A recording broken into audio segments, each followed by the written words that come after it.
কমিশনে আর্জি জানিয়েছিলেন যে উদয়ন গুহ অশান্তির মূল কারণ, তাকে গৃহবন্দী করা হোক বা তাকে নজরদারিতে রাখা হোক। সেই পরিপ্রেক্ষিতে নির্বাচন কমিশন কিছু নির্দেশ দিয়েছে, এই বিষয়টা কি ধরনের?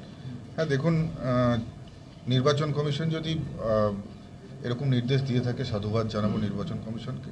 তবে আমি বলবো যে ভায়োলেন্সটা তো উদয়ন গুহ মেনলি দিনাটা বিধানসভাতেই ছড়া।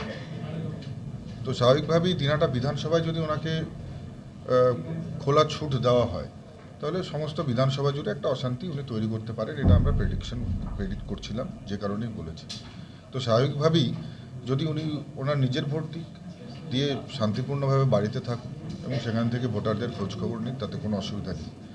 কিন্তু ওনাকে যদি বুথের বাইরে বেরোতে দেওয়া হয় তাহলেই অন্য বুথে গিয়ে গণ্ডগোল করবেন, অন্য বুথে গিয়ে ভয় দেখাবেন। কারণ সবসময় ওনার হুমকি প্রদর্শন, পা ভেঙে দেওয়ার কথা ওনার মুখ থেকে শোনা গিয়েছে, রাজবংশীদের হাঁটু ভেঙে দেওয়ার কথা